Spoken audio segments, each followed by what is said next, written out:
आज हम लोग कॉम्बिनेशनल सर्किट में हाफ सब्ट्रैक्टर पढ़ेंगे। हाफ सब्ट्रैक्टर मीन्स नेम से क्या पता चल रहा है, हाफ सब्ट्रैक्टर यानी कि हम सब्ट्रैक्ट कर रहे हैं टू सिंगल बिट नंबर्स। ठीक है, और देखते हैं क्या है। It is use to subtract two single bit binary numbers A and B. हम ए और बी दो बाइनरी नंबर्स को सब्ट्रैक्ट करेंगे जिसमें हमें आउटपुट मिलेगा डिफरेंस और बोरो। सिंपली देखो कि जब हम लोग मैथमेटिक्स में सब्ट्रैक्ट करते हैं तो फिर हमें क्या क्या चाहिए होता है, दो डिजिट होती हैं जो कि हमें सब्ट्रैक्ट करनी होती है।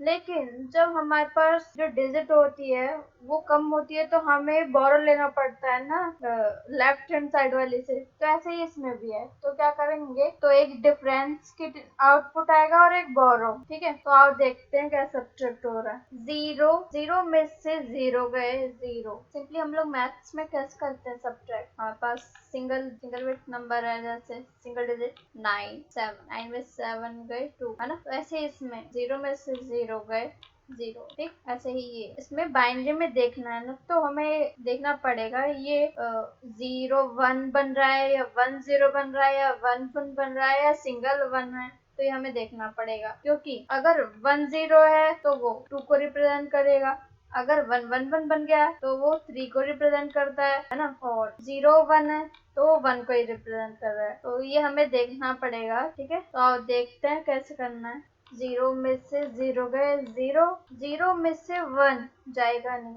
ठीक है, तो अब हम क्या करेंगे, अब हमें बोरो चाहिए, ये इसलिए आपने लिख दिया 1। अब जब हमें बोरो मिल गया तो ये डिजिट हो गई क्या, 10। जैसे मैथमेटिक्स में करते हैं ना, जब हमारे पास जीरो रहता है और हम इधर से 1 ले लेते हैं तो वो 10 हो जाता है। ठीक है ना, 1 नहीं होता, 10 हो जाता है ना। तो ऐसे यहाँ पर भी 10 हो गया। ठीक है, तो अब 10 में से 1 तो जाएगा नहीं। 10 किसको रिप्रेजेंट करता है, 2 को। ठीक है, बाइनरी 10 किसका बाइनरी रिप्रेजेंटेशन है, 2 का ना। तो 2 में से 1 गए 1, फिर डिफरेंस आ गया 1। ठीक है, 1 में से 0 गए, डिफरेंस क्या है 1, बोरो क्या आया 0। अब 1 में से 1 गए, क्या आया, डिफरेंस क्या आया 0, बोरो क्या आया 1। ठीक है, अब इसकी इक्वेशन देखो, इक्वेशन कैसे देखेंगे, 1 कहाँ पर है डिफरेंस में, यहाँ है, यहाँ है, यहाँ और यहाँ। तो देखो a और b क्या है, 0, यानी कि a कॉम्प्लीमेंट b। तो हमने लिख दिया a कॉम्प्लीमेंट b। ठीक है, अब नेक्स्ट क्या है, a into b complement plus a into B कॉम। ठीक है, ये हो गई हमारी डिफरेंस की इक्वेशन। अब आ जाओ बोरो। बोरो में 1 कहाँ है, सिर्फ एक जगह। तो यहाँ पे क्या वैल्यू है, a कॉम्प्लीमेंट इंटू बी। ठीक है, ये देखो a कॉम्प्लीमेंट इंटू बी। आगे ना समझ, बहुत इजी है ना। अगर हमें माइनस करना आ गया इसमें तो फिर हमें ये इक्वेशन याद करने की जरूरत नहीं है, हम खुद ये इक्वेशन बना सकते हैं। कैसे, जब हमने डिफरेंस निकाल लिया, बोरो निकाल लिया, तो बस ये देखना है यहाँ पर क्या है, उस हिसाब से मेरी इक्वेशन बन जाएगी। ठीक है ना। अब ये देखो, डिफरेंस के लिए a bar b plus A B bar. तो a बार b और a b बार को हम क्या लिख सकते हैं, a एक्सॉर b, है ना। एक पे कॉम्प्लीमेंट है, एक पे नहीं है, तो वो हमारा किस में आता है, a एक्सॉर b में।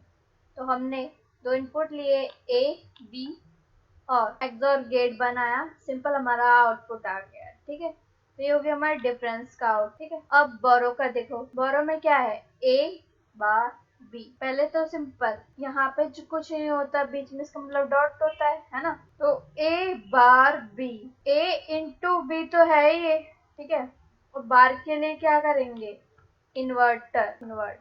ये a है, यहाँ पे ये हो गया a बार। अब आओ, मैंने ये बस छोटा छोटा इसलिए बताया कि समझ में आ जाए। अब हम इसका पूरा लॉजिक डायग्राम देखेंगे, पूरा सर्किट, हाफ सब्ट्रैक्टर सर्किट क्या कैसे है। ठीक है, सबसे पहले डिफरेंस की इक्वेशन बताओ, a bar b plus A B bar, वो क्या होता है, a एक्सॉर b।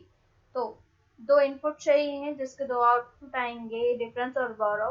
a और b दो इनपुट हो गए, हमने a एक्सॉर b बनाया। ठीक है, तो ये हो गया डिफरेंस की इक्वेशन। अब हमें क्या चाहिए, a बार b, है ना। तो हमने यहाँ से ए ले लिया। उसके बाद यहाँ पर इन्वर्टर है, ठीक है। तो ये ए क्या हो जाएगा, ए हमारा ए बार हो जाएगा, है ना। ए बार हो गया। अब बी, बी पे आओ तो एंड करना है ना। अब हमें ए बार मिल गया, बी है ही हमारे पास, बी है हमारे पास, ए बार बी, है ना। तो क्या हो गया, ए बार बी, ये हो गया हमारा हाफ सब्ट्रैक्ट का लॉजिक सर्किट, ठीक है। तो आज के लिए इतना ही। नेक्स्ट आगे हम पढ़ेंगे फुल सब्ट्रैक्टर।